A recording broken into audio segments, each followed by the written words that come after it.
Bonjour à tous, bonjour le monde et bienvenue à cette nouvelle édition de votre capsule santé préparée et présentée par toute l'équipe médicale de CapMed. Aujourd'hui, le thème sur lequel nous allons nous appesantir nous a été proposé par un groupe de dames qui, après la précédente vidéo qui portait sur le calcul de la période de fécondité chez les femmes ayant un cycle régulier, nous ont fait comprendre qu'elles, dans leur majorité, avaient plutôt un cycle irrégulier et qu'il était très difficile pour ces dernières de pouvoir identifier leur période de fécondité. Mesdames, vos doléances ont été prises en considération et dans cette vidéo, nous allons vous présenter quelques astuces sur comment identifier votre période de fécondité. Alors, avant d'entrer dans les astuces, je vous invite vivement à aller regarder la précédente vidéo parce qu'il y a un certain nombre de rappels sur lesquels nous ne reviendrons pas. Alors, c'est quoi un cycle menstruel? Un cycle menstruel, c'est un cycle qui va du premier jour de vos règles jusqu'à la veille de vos prochaines règles. C'est-à-dire que si vous avez vu vos règles le 1er janvier 2021 et que vos prochaines règles, vous les avez vues le 29 janvier 2021, on dira que votre cycle, il est de 28 jours. Alors, qu'entend-on par cycle régulier? On dit qu'un cycle est régulier lorsque les différentes variations du nombre de jours par cycle, elle n'est pas significative. C'est-à-dire que cette période, vous avez un cycle, il est de 28 jours. La période d'après, votre cycle de 29 jours. La période d'après, votre cycle revient à 28 jours. On dit que votre cycle, il est régulier.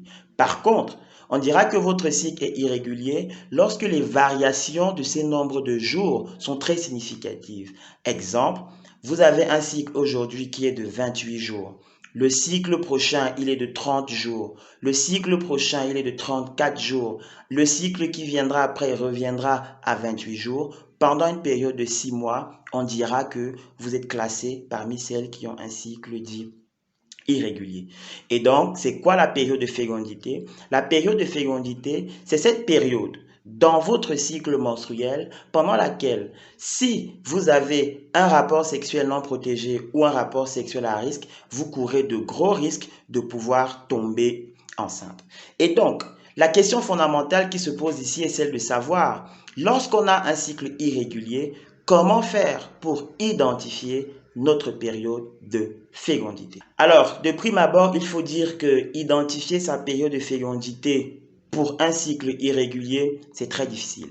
On n'utilise pas la méthode du calendrier parce que la méthode du calendrier, c'est celle qui est la plus utilisée pour identifier sa période de fécondité, mais elle n'est valable que pour les cycles réguliers. Donc, lorsqu'on a un cycle irrégulier, il y a un ensemble d'astuces qui, lorsqu'elles sont toutes mises ensemble, vous permettront à vous, mesdames, d'avoir une idée sur la date de votre période de fécondité.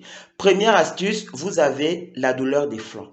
Alors, il faut noter que chez certaines femmes, lorsqu'elles vont ovuler, c'est-à-dire lorsque les ovaires vont libérer l'ovule, ça va leur faire mal. Ça peut être soit du côté du flanc gauche, soit du côté du flanc droit, tel que vous pouvez le voir sur cette image. Mais il faut dire que cette douleur des flancs n'est pas très spécifique, n'est-ce pas, de la pente ovulaire. Ça peut être lié à plusieurs autres choses. Mais si vous associez, n'est-ce pas, cette douleur à un autre paramètre qu'on appelle la variation de votre glaire cervicale. C'est quoi la variation de votre glaire cervicale? La glaire cervicale, qui est ce fluide-là, produit au niveau de votre col de l'utérus et qui va progressivement descendre et se retrouver au niveau de votre vagin, change de morphologie en fonction de ce qu'on soit le jour de votre période ovulatoire ou après votre période ovulatoire. En effet, le jour de votre période ovulatoire ou quelques jours avant, votre glaire cervicale a un aspect plus épais, plus abondant, fin et très collant, tel que vous pouvez le voir sur cette image. Pourquoi c'est très collant? Parce que la glaire cervicale veut capter le maximum de spermatozoïdes afin de vous garantir, n'est-ce pas, une fécondation et, n'est-ce pas, la formation d'un bébé. Après votre pente ovulatoire, votre glaire cervicale va une fois de plus changer de morphologie et devenir plus opaque, tel que vous pouvez le voir sur cette image. Pourquoi ça devient opaque? Tout simplement parce que la glaire cervicale veut protéger, n'est-ce pas, l'œuf qui aurait été fécondé n'est-ce pas, le jour de la période ovulatoire ou quelques jours avant. Ajoutez à cette astuce de la modification cervicale, vous avez une autre astuce qu'on appelle les variations de la température. En effet, chez les femmes, très tôt le matin, elles ont une température corporelle qui est en moyenne de 36,5 degrés Celsius.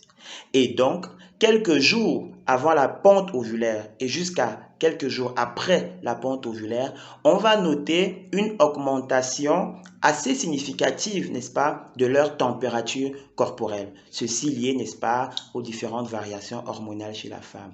Donc, pour pouvoir mettre en pratique cette technique, vous allez devoir prendre votre température chaque jour au même endroit. Si c'est à l'aisselle, vous prendrez vos températures à l'aisselle chaque jour.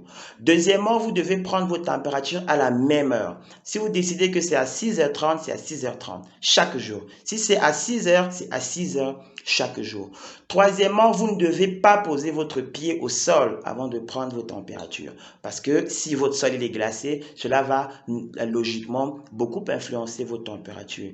Et donc, une fois que vous avez pris vos températures à l'aisselle, vous allez noter ça, n'est-ce pas, sur un cahier qui a été préalablement préparé, tel que vous pouvez le voir sur cette image. Et donc, au fil des jours que vous prenez vos températures et que vous tracez, n'est-ce pas, votre diagramme, vous allez tomber sur une période où la température est en train de monter légèrement et progressivement sans que vous ne soyez malade. C'est cette période-là, n'est-ce pas, qui correspond à votre période de fécondité. Enfin, il y a également d'autres astuces que vous pouvez utiliser telles que le test à l'ovulation. Je vous laisse le soin de vous rapprocher de votre gynécologue ou de votre médecin pour davantage de détails ou alors de nous écrire sur notre page Facebook. Donc, mesdames, voilà un peu en gros un ensemble d'astuces que vous pouvez mettre, n'est-ce pas, à votre profit pour pouvoir identifier votre période de fécondité. Ajoutez à cela, il y a, n'est-ce pas, votre connaissance propre de votre propre corps. Parce que sachez-le, en ce qui concerne les cycles menstruels et tout ce qui va avec, seul vous maîtrisez vous-même mieux votre organisme. Donc, mesdames et messieurs, nous espérons que cette vidéo vous a intéressé et qu'elle a pu vous apporter quelques éclaircies sur comment calculer sa période de fécondité pour un cycle dit irrégulier. N'hésitez pas à la partager, à la liker sur notre page Facebook, #CapMed ou sur notre compte YouTube, #le fleuriste. Nous restons à votre disposition. D'ici à là, portez-vous bien. C'était votre doctorant préféré 3.0, Christian André Bichoka. Ciao, ciao, bye bye.